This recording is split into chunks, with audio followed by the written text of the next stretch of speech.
Ok, Parashat Hashavua, Parashat Lech Lecha. Alors ce Dvar Torah est offert Leilou Nishmat Yitzhak Ben Shimon pour le Zivug Agun Vetor de Jenny Bat Étoile et pour des Banim Zecharim très rapidement à Yosef Ben Eliaou et Yitzhak Ben Mordechai Bezrat Hashem très rapidement. Alors c'est une paracha que j'aime beaucoup parce que il y a énormément de sujets qui sont traités et que il y a toujours un cheminement, peut-être des fois qui peut relier tous les sujets, c'est pas nécessairement toujours ce qu'on fait, mais il y a un fil conducteur quand même dans cette paracha qu'on va un petit peu survoler. Et c'est quand même la paracha qui entame vraiment l'histoire du judaïsme en tant que peuple, puisque jusqu'à maintenant on parlait de globalité. Adam et Noach, c'est la globalité, c'est pas une spécificité. Il ne va pas y avoir d'élection, de choix d'Akadosh Baruch Hu vis-à-vis d'eux en excluant une partie de leur descendance. Là, on va vraiment avoir un Avraham qui apparaît, qui a pour particularité de se rebeller contre la planète, qui a un courage et une audace folle, une émouna qui va fonder tous les principes de la Torah. Et ce personnage va être choisi par Akadosh Baruch Hu en tant qu'élite.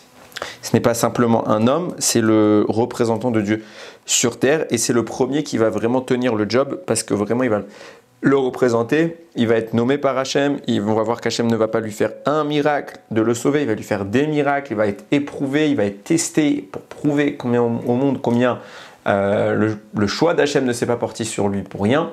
Donc il y a des choses vraiment importantes. Là on va parler d'un détail de la paracha qui n'est pas des moindres et qui concerne Ishmaël.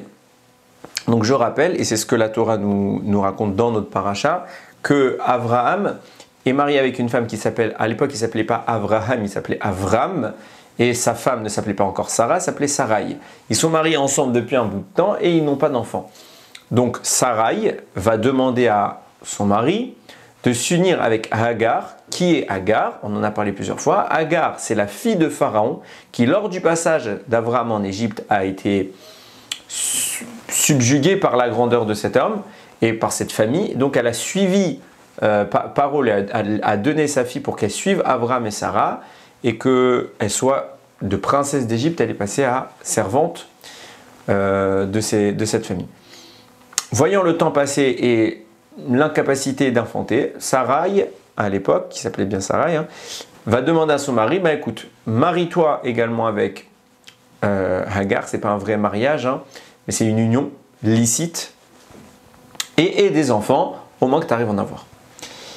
Cet enfant qui va naître, donc il y a toute une histoire où ça va mal se passer entre Sarah et Hagar, donc Hagar va s'enfuir, elle va perdre le premier, elle va faire une fausse couche, elle va avoir un enfant qui va mourir, et elle va avoir un deuxième enfant qu'un malach lui annonce et qui lui demande de nommer Ishmaël. Donc Hagar finit par retourner chez Sarah et cet enfant Ishmaël apparaît.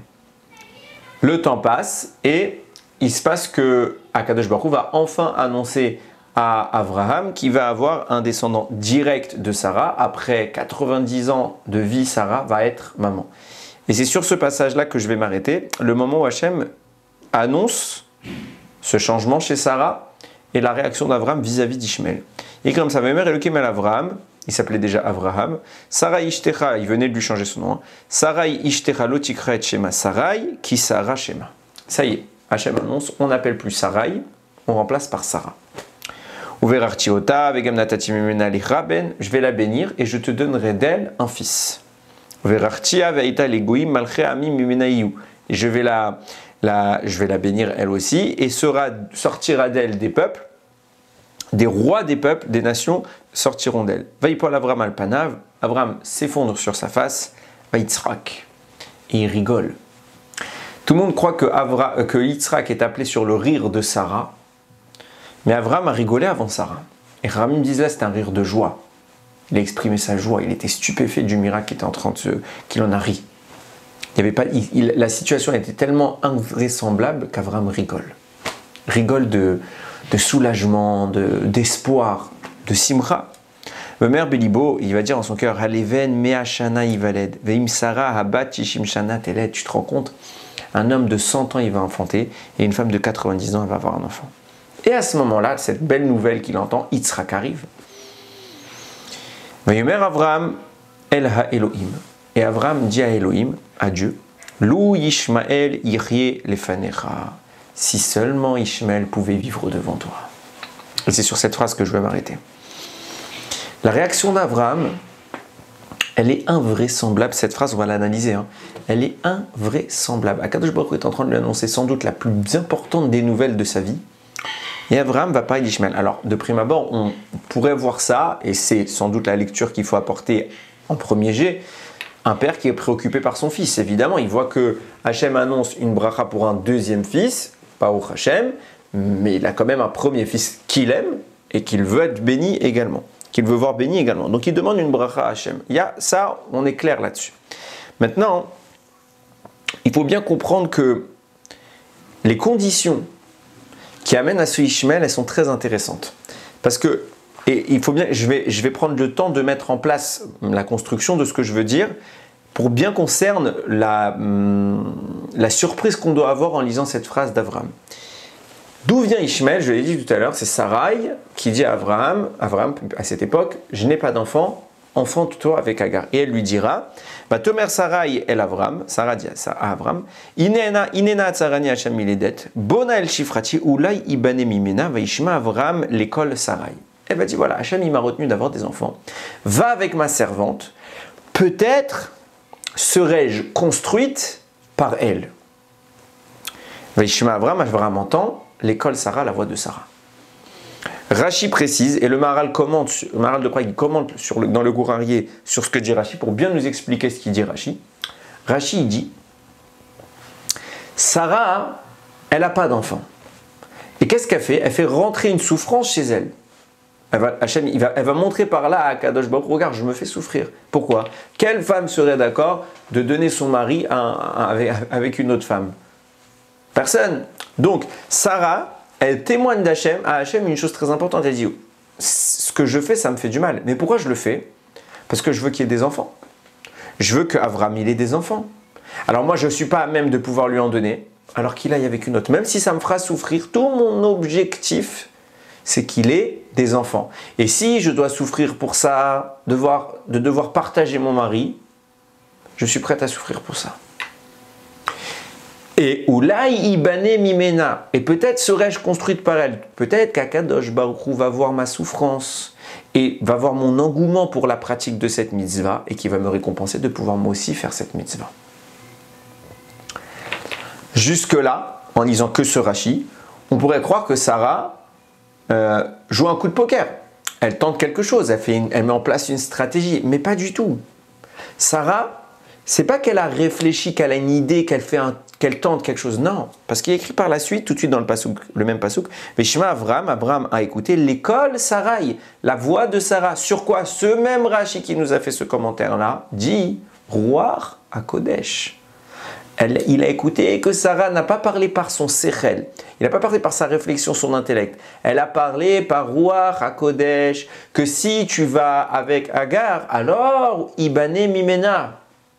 Je serai construite grâce à elle. Et oui, j'aurai un enfant. En clair, Sarah, on va l'appeler pour faire simple, Sarah annonce à Avraham, il y a un problème. C'est quoi? C'est que tant qu'Ishmaël, plus précisément tant qu'un enfant d'Agar n'est pas sorti, mais on sait par la suite que c'est Ishmaël, tant qu'Ishmaël n'est pas là, il n'y a pas d'enfant avec moi. Quand Ishmaël sera là, il y aura un enfant avec moi. C'est pour ça que je te dis, va voir Agar. Et une fois qu'il y aura eu Agar, alors moi je serai construite. Mais tant qu'il n'y a pas eu cette union, Avraham-Agar, je n'ai pas d'enfant. Ruach HaKodesh, je le sais. Et Avraham, il écoute son Ruach HaKodesh. Sarah est une plus grande prophétesse que Avraham. Même à un moment, ils ne vont pas être d'accord. Hachem va lui dire tout ce qu'elle te dit, Sarah, tu l'écoutes. Parce que Sarah est un plus grand Ruach HaKodesh que toi. Pourquoi ça doit passer par Ishmael? Alors je fais un bref rappel de notions qu'on a vues plusieurs fois dans les Shiurim. Il faut comprendre que depuis qu'Adam Arishon a fauté, il a mangé de l'arbre de la connaissance du bien et du mal, signifiant qu'il a mélangé le bien dans le mal et le mal dans le bien.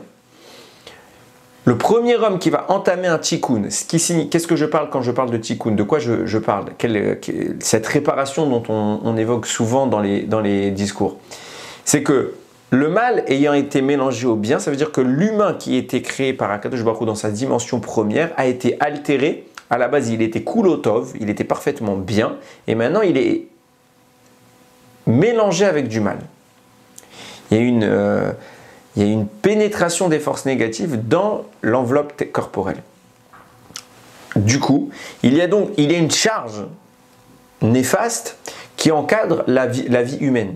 Et cette charge-là, le but de la vie, c'est de l'extraire. C'est de l'exfiltrer. L'âme d'Adam Arishon va se répercuter sur 3 grands hommes qui sont Abraham, Yitzhak et Yaakov. Chacun, il aura une partie de son âme. Je ne rentre pas dans les détails. Et cette partie-là, ils vont chacun leur tour la purifier et exfiltrer, purger l'énergie négative qui a été implantée par le serpent au moment où il a réussi à convaincre Adam et Chava de fauter. Pour pouvoir faire émerger un enfant de Sarah, que Sarah elle est pure, il faut que, au préalable, le mal qui entoure Abraham soit évacué. Maintenant, Sarah n'est pas à même de le lui évacuer. Pourquoi? Parce que Sarah, d'elle, ne va sortir de ses entrailles qu'un enfant chargé de Gdusha. Cet enfant, on le sait, c'est Yitzhak.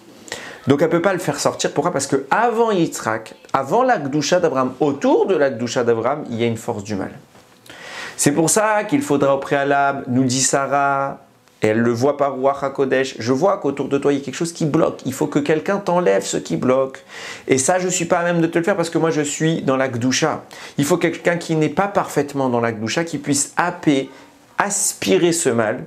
Et une fois que ce mal sera aspiré, la Gdusha pourra émerger. C'est pourquoi il fallait une fille d'idolâtre, Hagar. Même si Hagar, dans l'a priori, elle a des qualités, je ne suis pas en train de dire que c'est une fille bonne, elle a quand même suivi Abraham et Sarah. On n'est pas du tout en train de dire ça. Je dis qu'elle a une généalogie. Et elle a fait tchouva sur cette généalogie, mais elle a une généalogie qui était négative.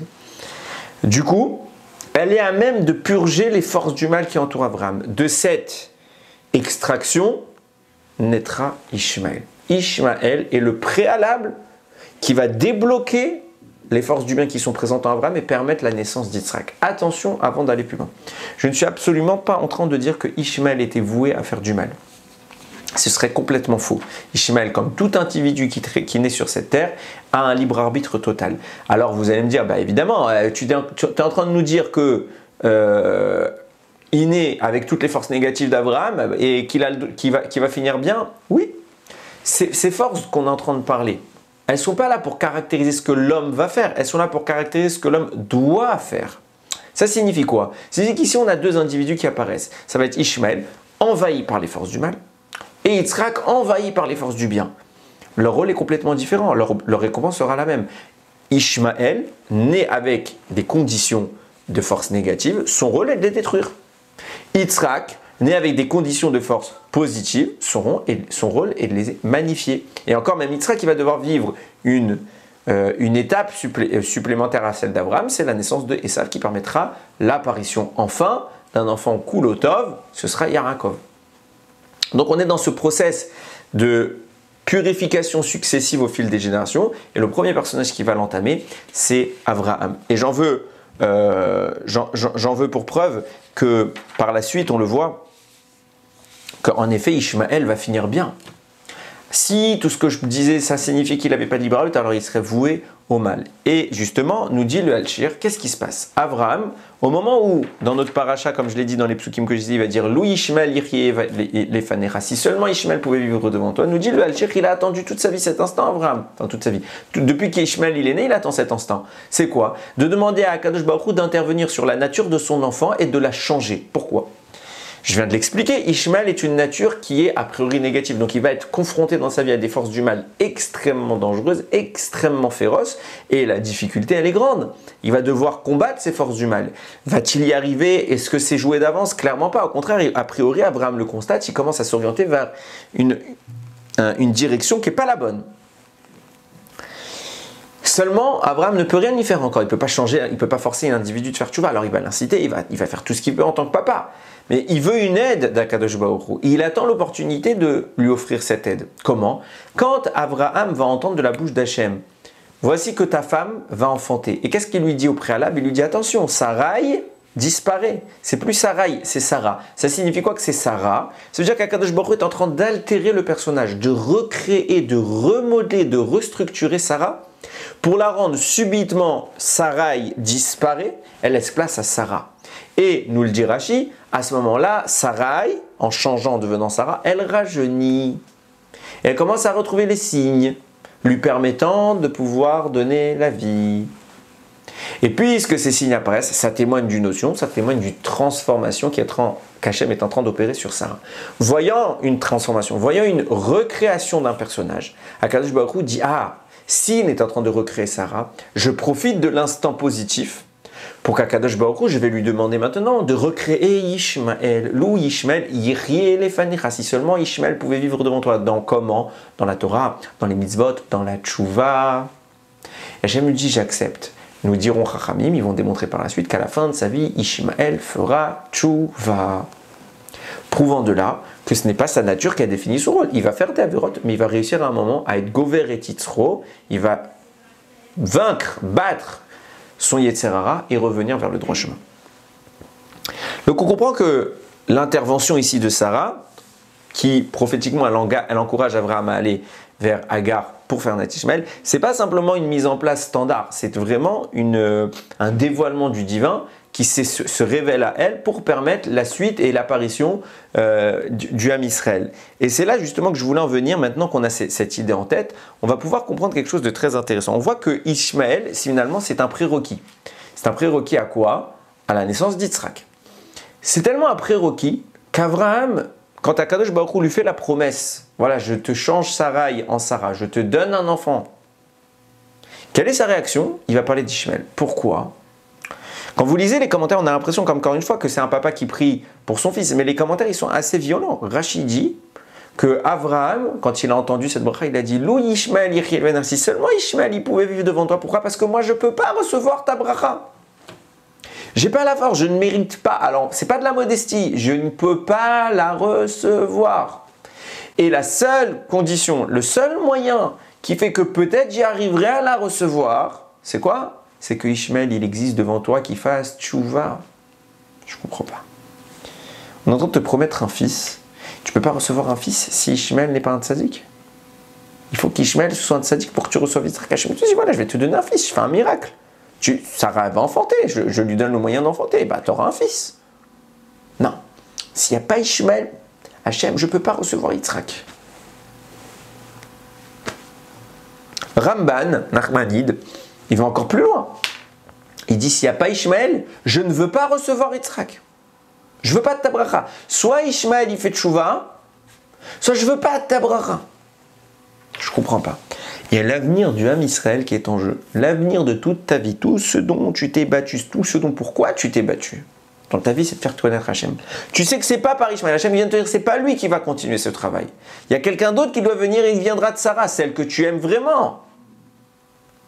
Tu es en train de me dire, si Ishmael, il ne fait pas de tchouva, alors pas d'Am Israël. Je veux pas de ta bracha. Attends. Imagine Hachem, il aurait dit non. Alors quoi, on loupe tout, nous on n'existe plus. C'est un risque, il ne sait pas ce qu'Hachem va répondre. Comprenons bien, hein. On n'est pas en train de croire qu'Abraham il fait un coup de poker ici. Abraham, s'il dit ça, c'est qu'il le dit, il le pense. Si Ishmael n'est pas là, je ne peux pas. Il n'est pas en train de jouer au bluff. Ouais, si tu ne me le fais pas, je refuse et bon, advienne que pourra. Non, il le pense, qu'il dit. Jamais on pourra. Je ne veux pas de la bracha. S'il n'y a pas Ishmael, elle n'a pas de sens, ta bracha. Pourquoi? C'est quoi ce Ishmael? C'est là que les choses vont un petit peu rentrer dans le... On va maintenant commencer la réflexion. Il y a un Chida qui cite le Harizal, ou plus précisément les élèves du Harizal, qui dit que sache que dans l'histoire, il y aura de la conversion. On le sait, il y a eu des conversions dans l'histoire, vers la Torah, vers le judaïsme, mais elles ne viendront pas d'Ishmael. Elles ne viendront pas des enfants d'Ishmael, elles viendront exclusivement des enfants d'Esav. Les commentateurs vont un petit peu modérer ce propos en disant c'est pas qu'elles viendront exclusivement des enfants d'Esav, mais elles viendront d'une façon tellement majoritaire que c'est Epsilon ce qui viendra d'Ishmael. Ça veut dire, certains commentaires disent que ce sera un tous les je ne sais combien d'années. Ce sera très compliqué, très rare, quasiment inexistant. C'est ça qu'elle a voulu dire le Chida. Pas qu'il y a zéro, il y a très peu. C'est vraiment quelque chose de négligeable, quasiment invisible. Et là, la question qu'on se pose, c'est pourquoi? Pourquoi pas? Pourquoi il y aurait de Esav et il n'y aurait pas de Ishmael? Et pourquoi eux, ils pourraient arriver vers la Torah et pas les autres? Il y a quoi qui bloque chez Ishmael? Il faut bien comprendre, et c'est un peu ce que j'ai exprimé tout à l'heure, l'idée que j'ai exprimée tout à l'heure, c'était de dire que aussi bien Ishmaël que Esav, qui vont être quelque part la purge des énergies négatives qui vont être présentes en Avram et Yitzhak, naissent, les deux hommes, à Ishmaël et Esav, vont naître avec un libre arbitre parfait. Ce libre arbitre, il n'est pas du tout discutable. Leur objectif sur Terre, ce sera de transformer leur nature négative en nature positive. Et s'ils y arrivent, ils auront la même récompense que Yitzhak et que Yaakov, que n'importe quel autre homme, simplement qu'ils auront eu la même perspective. Chacun a un rôle sur Terre et il a un kivun, un objectif à atteindre. Maintenant, le résultat, c'est pas ce qui nous intéresse, c'est la progression. Et donc, partant de l'idée qu'ils ont un libre arbitre total de transformer les choses, alors, il y a ici une notion de récompense et de sanction. De même que nous, où Abraham, Yitzhak et Yaakov, ils ont un objectif de faire Torah au mitzvot. S'ils y arrivent, ils sont récompensés. S'ils n'y arrivent pas, ils sont sanctionnés. De même, Ishmaël et Esav, dont la nature, dont le rôle est de changer ce par quoi ils sont arrivés, ces forces du mal qui les encadrent. S'ils y arrivent, ils sont récompensés. S'ils n'y arrivent pas, et qu'ils tournent de chemin, ils seront punis. Et c'est ce qui va se passer pour une partie des nations. Je m'explique. Et pour bien comprendre, je vais partir de l'origine, on va voir pour arriver à cette punition ou cette récompense qu'aurait dû avoir Ishmaël et Esav, je vais partir de l'origine de leur apparition, bien avant Abraham, puisqu'on est en train de dire que l'apparition de Ishmaël et par la suite de Esav sont les conséquences des fautes, des sources négatives qui étaient présentes en Adam, qui se sont transférées chez l'homme et qui sont réapparues chez Abraham et Yitzhak. Alors ça veut dire qu'elles étaient déjà là, ces forces. Ces forces-là, oui, elles étaient là au moment de la faute d'Adam Arishon. Et où elles sont apparues? Chez le Nachash. La Gemara Masechet Sanhedrin dit malheur à ce grand serviteur, on parle du serpent, qui parce qu'il a été maudit, a perdu la chance de nous accompagner. Parce que s'il n'avait pas été maudit, nous dit la Gemara, alors on aurait mérité d'avoir deux serpents qui nous suivent partout. Un qui vient au nord, un qui vient au sud pour aller nous chercher nos pierres précieuses. Et par là, la Gemara, elle insinue quoi? La parnassa. Ça veut dire qu'on aurait eu deux serviteurs à nos côtés. Vient le Mégalé à Moukot sur cette Gemara, il pose une question qui est très simple. Il dit, je ne comprends pas. Tu es en train de me dire, malheur à ce grand serpent qui nous a lâchés quelque part, qui a été maudit. Parce que si lui, ce grand serpent, n'avait pas fauté, alors on aurait eu deux serpents. Tu commences par dire, il y avait un qui a fauté, qui a mal tourné, et à cause de ça, on a perdu deux. Qu'est-ce qui s'est passé entre les deux? Bien, le Zohar, il vient expliquer, et on va un peu comprendre qui étaient ces énergies du mal. Nous dit le Zohar, le mot Nachash, le serpent, insinue les deux clipotes, les deux écorces négatives présentes en lui et qui vont par la suite émerger. Où il insinue ça? Dans les deux dernières lettres du nom. Nachash, Chet, Shin. Chet pour dire la clipa qu'on appelle Chamor, l'âne, et Shin pour parler de la clipa qu'on appelle Shor, le taureau. De quoi on parle? On ne parle pas d'un taureau, on ne parle pas d'un âne, on parle d'une énergie spirituelle négative qui est incarnée, qui a sa source spirituelle dans la notion qu'on appelle Chamor et Shor. Ok, donc il ne faut pas donner d'image à ça. Donc, ces deux énergies-là sont présentes dans le Nachash. Ah, vous allez me dire, on a compris pourquoi il y a un Chet et un Shin dans le Nachash. Et c'est quoi le Nun? Pourquoi il y a un Nun qui est apparu? Alors on comprend, on explique deux lettres et pas la première du mot. Et la réponse de cette première lettre, le Nun, alors c'est moi qui l'explique comme ça, hein, mais je pense que ça fait sens, c'est de dire, la Gemara Maseret Rosh Hashanah, elle dit qu'Akadosh Baruch Hu, il a créé 50 portes du Da'at. Nun Sha'are Bina. Pas du Da'at, les Nun Sha'are Bina, les 50 portes du discernement. Qu'est-ce qui se passe? La Torah nous atteste que Moshe Rabbeinu a obtenu les 49 et que la 50e, il n'a pas réussi à l'obtenir. Vient le Harizal, qu'on a déjà cité des centaines de fois dans ces shiurim-là, nous dire si Moshe Rabbeinu, il a bien eu la 50e à un moment de l'histoire et il l'a perdu ensuite. C'est quand, au moment de Matan Torah, Moshe, il est arrivé à la 50e porte et avec la faute du Vaudor, il a été rétrogradé d'un niveau. Pourquoi? Parce que nous disent Rachamim, un homme vivant ne peut pas arriver à la 50e porte.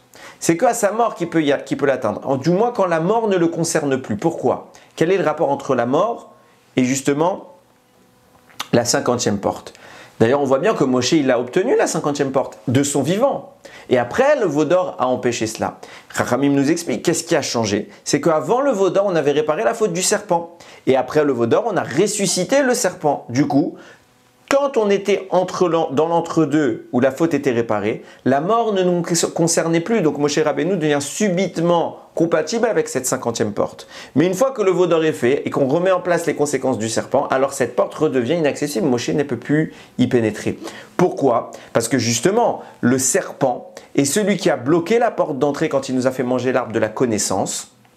Il a bloqué la porte d'entrée de cette 50e porte, de ce 50e verrou, et il a limité son accès. Et comment il a fait manifester cette interdiction d'entrée? C'est par l'apparition de la mort.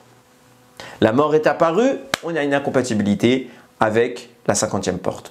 Du coup, tant que le serpent et la mort qui l'incarne sont présents, il n'y a pas l'accès. Et tant qu'ils sont retirés, il y a accès. Donc un homme qui est déjà mort, il n'est plus concerné par la mort. Ou un homme qui entre dans l'immortalité, comme ce fut le cas avec les Bnei Israël au moment de Matan Torah, lui aussi n'est plus concerné par la mort. Alors subitement, la 50e porte devient accessible à Moshe Rabbeinu. Mais dès que le veau d'or est pratiqué, que le serpent reprend ses droits, alors la mort revient dans le monde et Moshe n'y a plus accès. Pourquoi on commence par un Nun, le serpent? Pour nous expliquer que tout l'objectif des deux forces du mal qui sont symbolisées par le Chet pour Hamor et par le Shin pour Shor, l'âne et le taureau, viennent ensemble bloquer la 50e porte du savoir. C'est pour ça qu'il s'appelle le Nachash. Ces deux forces du mal-là vont par la suite être répercuté par deux personnages, Ishmaël pour le Hamor, pour l'âne, et Esav pour le Shor, le taureau. Ces deux forces-là, c'est ça qui va donner naissance à ces deux hommes. C'est pour ça que le Mégalé Amukot nous explique, malheur à ce grand serpent, à cause duquel on n'a pas deux serpents. On avait commencé par un serpent, puis on a dit ensuite deux serpents. C'est quoi les deux serpents? C'est les deux forces du mal qui sont inclus dans le serpent originel, qui vont se manifester avec Ishmaël et Esav. Et Ishmaël et Esav auraient dû être les deux peuples qui auraient dû encadrer le Ham Israël et les aider à progresser dans la Torah, dans les mitzvot, les soutenir matériellement pour que nous puissions évoluer spirituellement. Et c'était ça leur objectif. Malheureusement, ils se sont détournés de ça. Et donc quoi? Ça veut dire qu'en faisant tout cela, ils auraient pu bénéficier de notre doucha, de notre sainteté. Mais là, je vais juste profiter pour éteindre 2 secondes le bruit du téléphone. Ils auraient dû profiter de l'Akdoucha au travers des efforts qu'ils consentent à le faire matériellement. Et nous, spirituellement, on aurait fait un contrat Issachar et Zevulun. Nous, on étudie, ils en profitent. Ils travaillent, on en profite. Ils auraient eu droit à l'Akdoucha.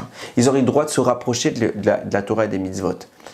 Ça, c'était à condition qu'ils fassent leur tachlit, qu'ils fassent leur objectif sur terre, qu'ils arrivent à transformer le mal en bien. Malheureusement, ils vont échouer. Donc, au lieu d'être récompensés, ils vont être punis. Ça arrive pour certains peuples qui vont perdre tout accès à l'Akdoucha. La Torah parle, par exemple, de deux peuples en particulier que sont Ammon et Moab.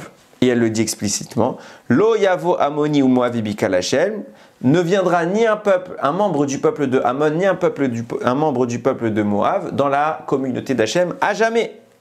Pourquoi? Parce qu'ils ne vous ont pas devancé pour vous apporter à boire et à manger, de l'eau et du pain quand vous êtes sortis d'Égypte. Ils ne vous ont pas bien accueilli. Au contraire, ils nous ont fermé la porte à leur terrain. Donc du coup, on n'a pas pu boire et manger à cause d'eux. Précisément pas à cause d'eux, on avait la manne. Mais on a pu boire et manger. Mais ils ont montré un certain dédain, un certain refus du Ham Israël. Puisque vous ne voulez pas du Ham Israël, Hachem dit, nous on ne veut plus de vous, vous serez un peuple interdit à la conversion. Donc on voit que les descendants, ce sont des descendants qui sont parmi les peuples. Certains peuples ne peuvent pas se convertir. Et pourtant, cela nous amène le fameux problème de Ruth. Ruth descend de Moab. Ruth va se marier avec Boaz. Et de cette union va naître David Améler plus tard, c'est dans la descendance. David Améler donnera la lignée du Mashiach. Mais le problème, c'est que si tu me dis que Ammon et Moab, ils n'ont pas le droit de se convertir, alors Ruth, elle n'avait pas le droit de se convertir, et le judaïsme passant par la mer, les descendants de Ruth ne sont pas juifs, David n'est pas juif. Donc comment on pourrait accepter que Ruth se soit convertie? Vient la Gemara et dit non, il y a écrit au masculin, Ammoni ou Moavi. Un homme de Moab, de Ammon, et un homme de Moab. Il n'y a pas écrit Ammonite et Moabite, il n'y a pas écrit les femmes. Du coup, quand la Torah a interdit, elle a interdit les hommes et pas les femmes. Les femmes peuvent se convertir. La Gemara a dit, attends, tu joues sur les mots. Pourquoi? Parce que si c'est comme ça, on sait qu'un mamzer, par exemple, il n'a pas le droit de s'unir avec une fille d'Israël. Et c'est écrit au masculin aussi dans le pasouk. Alors on devrait dire quoi? Si c'est un homme qui est mamzer, eh ben il peut pas parce que c'est écrit au masculin, le pasouk le lui a interdit. Mais si c'est une femme, alors c'est autorisé. De même que tu autorises, tu fais cette distinction masculin-féminin dans l'emploi du mot Ammon et Moab, Ammoni et Moavi, et bien fais pareil pour Mamzer. Et autorise les femmes qui sont Mamzer à s'unir avec les Bnei Israël. La Gemara dit non, cette distinction on ne la fait pas tout le temps. On la fait quand il y a une raison de la faire. Et là on a une raison de la faire, c'est quoi? C'est que la suite de la Torah nous le dit, dans le passage que j'ai cité tout à l'heure, parce qu'ils ne vous ont pas devancé pour vous accueillir, à vous donner à boire et à manger. Or, puisque c'est les hommes qui se sont présentés à ce moment-là pour entrer pour aller voir Ammon et Moab. Donc c'était aux hommes de Ammon et Moab de nous accueillir, ce n'était pas aux femmes. Donc les femmes n'ont rien fait à ce moment-là. On ne peut pas leur reprocher de ne pas nous avoir accueillis, ce n'était pas à elles de nous accueillir, c'était bien les hommes. C'est pour ça que dans cette nuance-là de genre, entre le masculin et le féminin, il y a lieu d'établir la distinction entre Ammoni et Ammonite, Moavi et Moavite, l'homme et la femme de ces deux peuples. L'homme qui devait nous accueillir, lui est exclu de la conversion. La femme qui devait nous accueillir, qui ne devait pas nous accueillir, elle n'a rien fait de mal. On n'a rien à lui reprocher, donc elle est acceptée à la conversion. Ce qui n'est pas le cas là-bas dans un mamzer, puisque là, il n'y a pas de raison de faire la distinction entre les deux. Et là, j'en arrive à un problème qui me permet de revenir à Ishmaël. C'est lequel? Vient nous dire le Pirkei des Rabbi Eliezer, il existe 6 personnages dont le nom a été mentionné avant leur naissance. Ça veut dire quoi? C'est que la Torah annonce, il s'appellera comme ça. Dont l'un des 6, c'est Ishmaël. On a vu que quand Agar a vu le malach, il lui a dit, tu l'appelleras, tu le nommeras Ishmaël. Donc son nom est annoncé avant qu'il existe. Pourquoi il s'appelle Ishmaël? Nous dit le Pirkei des Rabbi Eliezer, Ishmaël, ça veut dire Dieu entendra. Qu'est-ce qu'il entendra? Il entendra la plainte des Bnei Israël que le peuple de Ishmaël va les faire souffrir dans le futur. Comme ils vont nous faire souffrir, ils vont nous faire prier à Dieu pour qu'il nous sauve et pour qu'il entende notre voix. À cause de descendants de cet homme, Yishma, Hachem entendra, Ishmael, Hachem entendra, qui? C'est les Bnei Israël qui vont se plaindre. Les Mefarshim, ils disent, une des fois qui a été les plus marquantes où on s'est plaint, c'est quand Nebuchadnezzar a détruit le Beth Amikdash et qu'il nous a exilés en dehors d'Israël. À ce moment-là, on les a suppliés de nous envoyer chez les Bnei Ishmaël, chez les descendants de Ishmaël. Pourquoi? Parce qu'on a dit, eux, c'est nos cousins, ils vont bien nous accueillir. On descendait tous d'Abraham, donc ils vont bien nous accueillir. Donc, s'il vous plaît, envoyez-nous chez les Bnei Ishmaël. Rachid dit qu'ils vont faire tout l'inverse. Au lieu de bien nous accueillir, ils vont venir avec des gourdes pleines d'air toxique. Je ne sais pas ce qu'il y avait dedans, mais c'était vide. Et nous, on va croire qu'il faut boire, parce qu'on croit qu'il y a des gourdes. On va tellement être assoiffé qu'on va boire. Et à l'intérieur, ça va, au lieu de nous rafraîchir et de nous désaltérer, au contraire, ça va tuer beaucoup de personnes. Donc, qu'est-ce qui se passe ici? Si j'analyse. D'ailleurs, les Chachamim disent qu'ils vont avoir un kvouï tova. Ça veut dire quoi?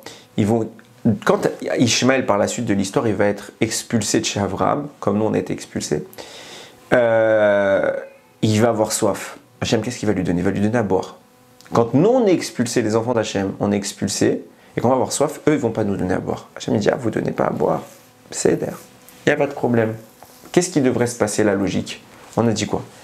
Si je compare Ammon et Moab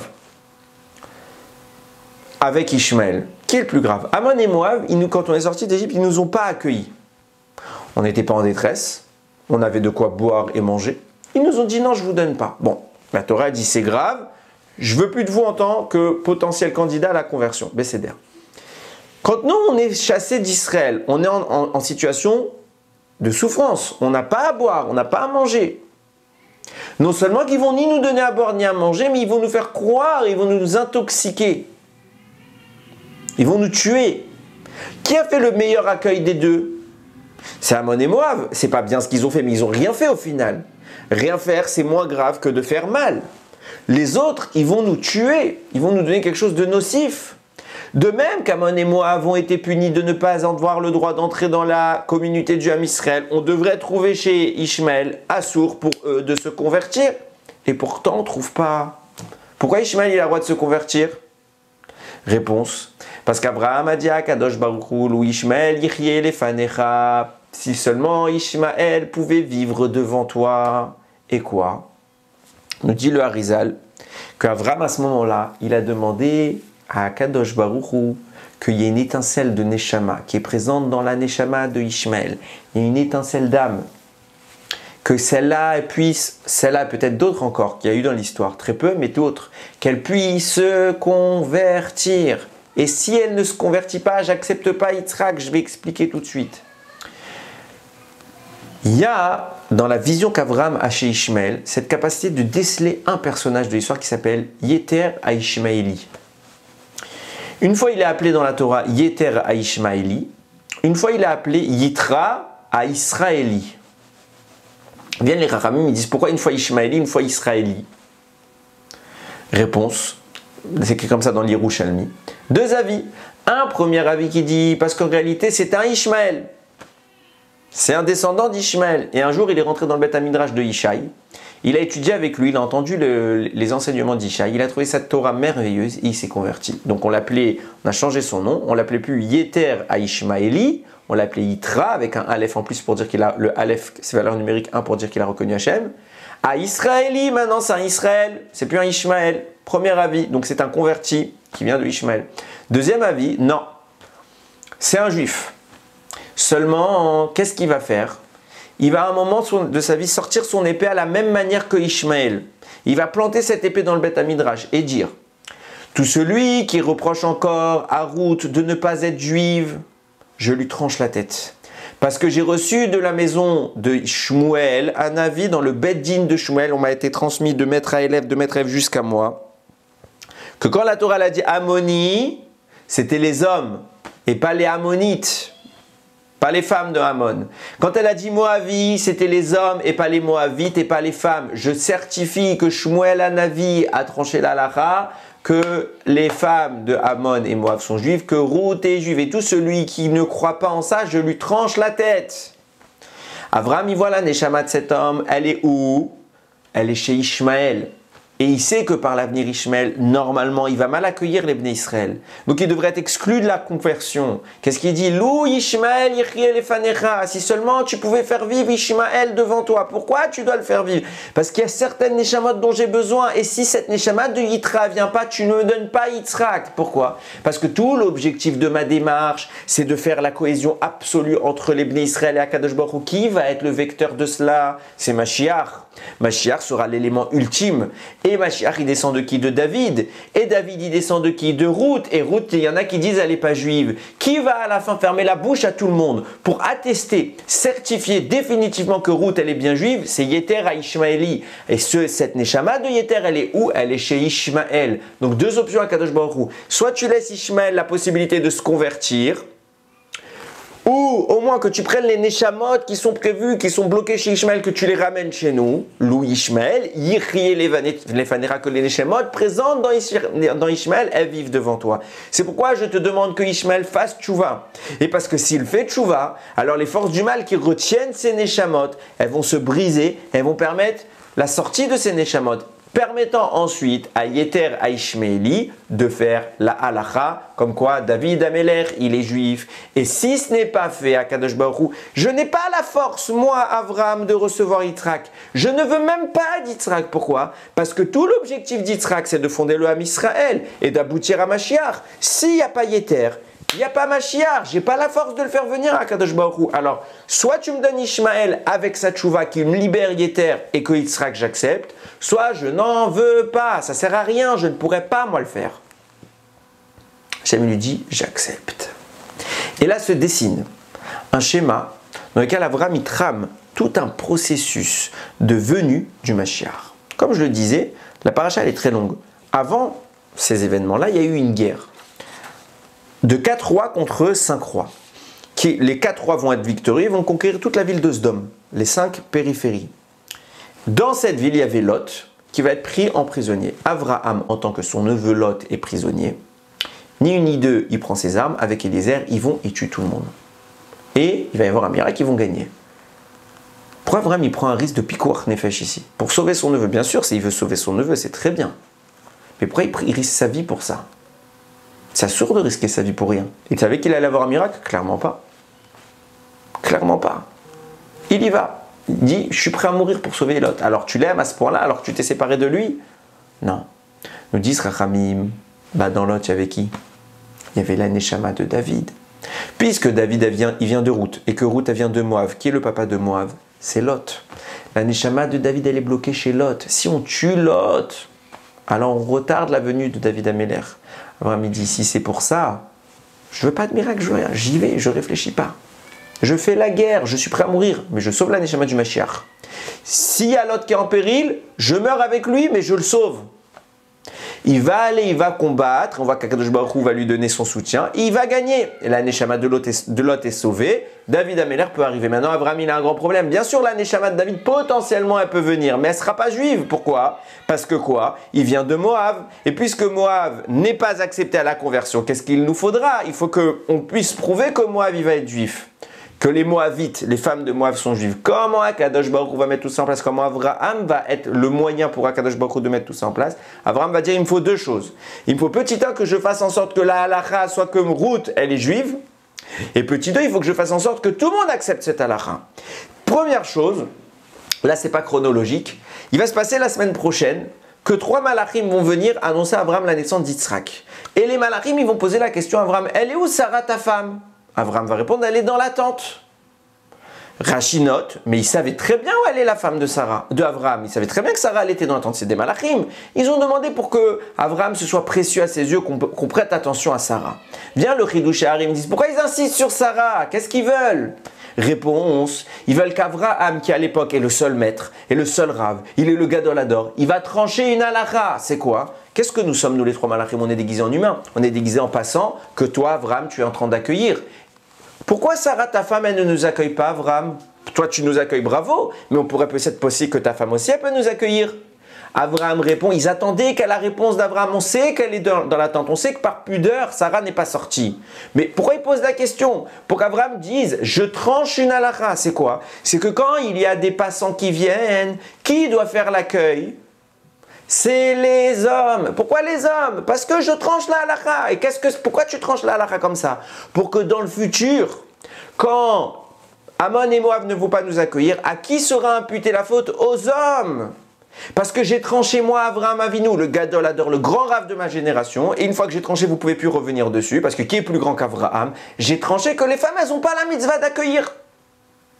Et quand viendront les Bnei Israël, les femmes de Moab et de Ammon n'auront pas la mitzvah de vous accueillir. Donc elles n'ont rien fait de mal en ne nous accueillant pas. Puisqu'elles n'ont rien fait de mal en ne nous accueillant pas, alors elles peuvent devenir juives. Elles peuvent devenir juives.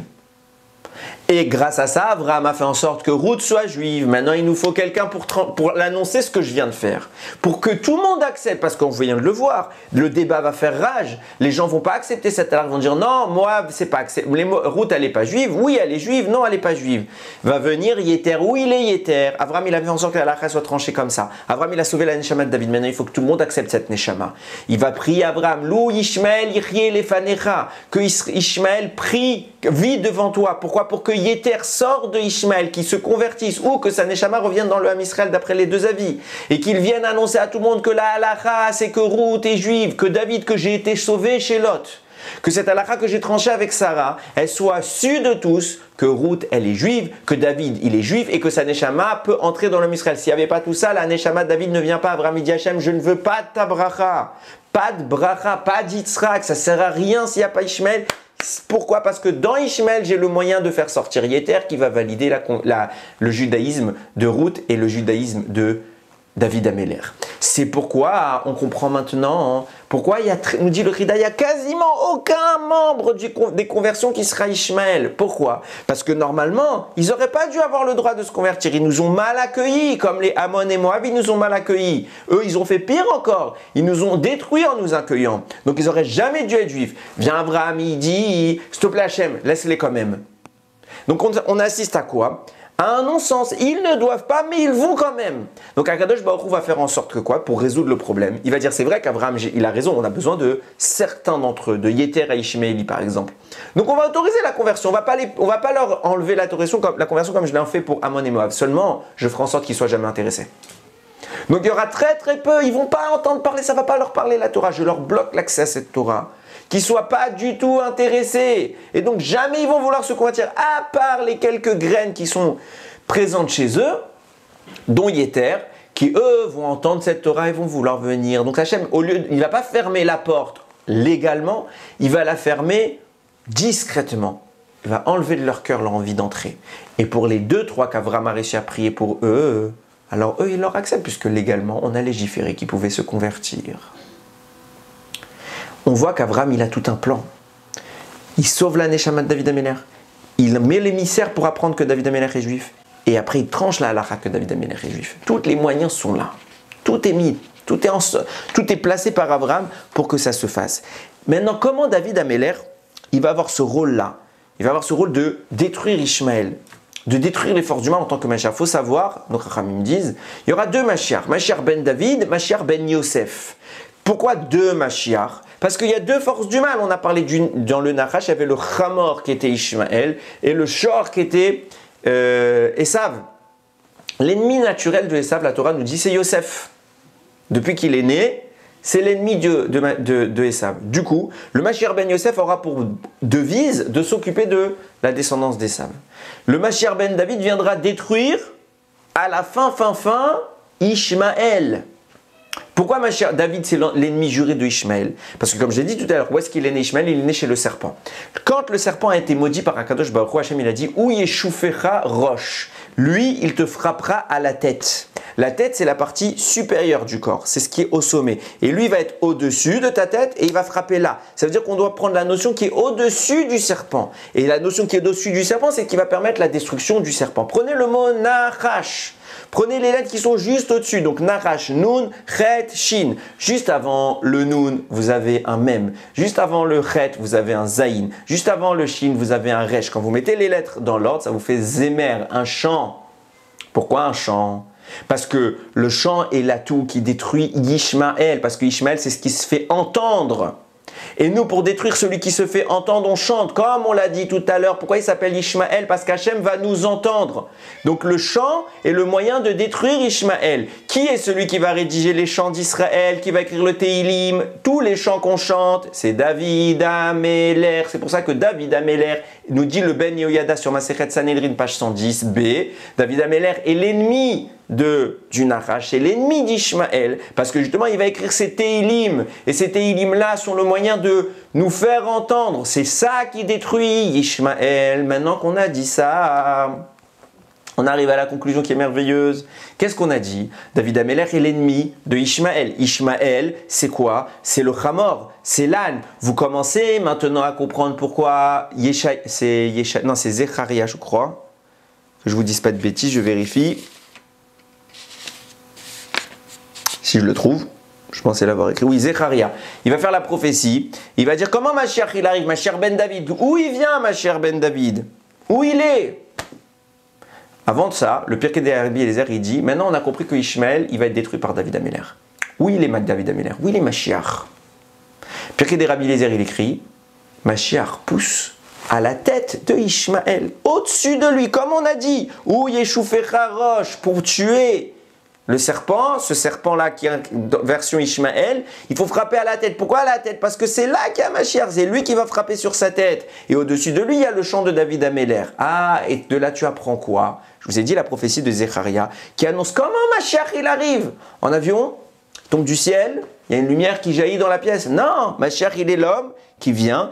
Ani verochev al chamor. C'est un pauvre qui est en train de chevaucher un âne. Et nous, on se pose tout le temps la question, ah, on nous annonce que Mashiach va venir avec un âne. Ah, aujourd'hui, il y a les voitures, il y a ça, il y a ça. Alors, ça ne peut pas être un âne. Vous imaginez un monsieur qui vient d'un coup avec un âne, tout le monde va se moquer de lui. Non, ce qu'on est en train de dire, c'est pas qu'il va venir avec un âne physique. Il vient en chevauchant l'âne. C'est qui l'âne? C'est Ishmaël. Donc, Mashiach, parce que Mashiach, David Améler, il est au-dessus de Ishmaël. Donc, il chevauche Ishmaël qui est appelé l'âne. Donc, Mashiach viendra en chevauchant un âne. Plus Ishmaël, il monte, plus David Améler et le Mashiach qu'il est, il monte. Et à la fin, quand Ishmaël est au sommet, Mashiach il est au-dessus du sommet, il émerge, il apparaît et la Géoula arrive. Combien Akadosh Baruch Hu il a prévu les choses? Combien Abraham il s'est investi toute sa journée, il pense à quoi Abraham? Comment mes enfants je vais les aider dans le futur? Comment? Ah, tu as une super nouvelle, tu vas voir Yitzhak. Non, si c'est pour qu'ils apparaissent et qu'il n'y a pas Mashiach, ça ne m'intéresse pas. Toute la vie d'Abraham, c'était que ses descendants soient connectés à Hachem. Il refuse tout si ses descendants ne sont pas connectés à Hachem. Il est prêt à tout pour ça. Toute ma vie, j'ai attendu un fils. Je te l'annonce, ça y est, je reçois un fils. Je suis prêt à le refuser si tu ne m'annonces pas que David Amelech, il va venir. S'il n'y a pas Mashiach, je ne veux pas de cette histoire. Prends un autre, fais autre chose. Je ne veux pas faire partie de ça. Tout ce qui incombe à Abraham, c'est que ses enfants soient des Bnei Torah, des Bnei Mitzvot, qui pratiquent la volonté d'Akadosh Baruch Hu, qui est ce Mashiach qui va les relier à Hachem. Ça, c'est notre papa. Et aujourd'hui, on a quoi? Chas v'shalom. Les gens, ils ne veulent plus faire Torah Mitzvot. Tout ce qu'on veut, c'est ressembler aux autres. On veut faire le même mode de vie qu'eux. On veut aller prendre des loisirs, s'amuser, faire du sport, etc. Tout ce qui vient de chez eux. Je n'ai pas dit qu'il ne faut pas en faire. Je dis on veut que ça. On veut la richesse, on veut les belles voitures, les grandes maisons, on veut que ça. Abraham, il veut pas ça. Lui, il veut qui? Il veut le pauvre qui marche qui chevauche un âne. C'est tout ce qu'il veut. Et il a prié pour ça. Il a été prêt à tout refuser pour ça. Et nous, aujourd'hui, on ne veut pas comme ce pourquoi on existe, c'est ça. Et nous, aujourd'hui, on s'en fiche. Plus personne veut faire la Torah, les mitzvot, plus personne veut s'asseoir pour étudier. Qu'est-ce que ça veut dire? On a oublié papa. On a oublié papa. Tout ce pourquoi il s'est battu, ce pourquoi on existe, c'est ça. Alors, il faut faire des efforts. Il faut se rappeler ce pourquoi on n'est pas là. On n'est pas là pour vivre. On n'est pas là pour passer dans l'histoire. On est là pour être l'histoire. On est là pour reconnaître Akadosh Baruch Hu, pas que le penser, pas que faire des petites phrases. Ouais, on est le peuple élu. Non, on est mamash ce qu'Akadosh Baruch Hu a fait de ça. On est mamash ce pourquoi Abraham s'est battu. Alors, puisqu'il s'est battu pour sa notion, on doit montrer qu'on est les djinns héritiers de lui. On doit étudier la Torah, on doit pratiquer les mitzvot. Et c'est le seul moyen de détruire Ishmaël et Esav. C'est comme ça que Mashiach, il pousse au sommet des forces du mal. Et plus on va réussir à montrer qu'on n'est pas comme eux, on se distingue d'eux par la Torah, par les mitzvot, plus Mashiach il va émerger. Baruch Adonai Leolam, Amen ve Amen.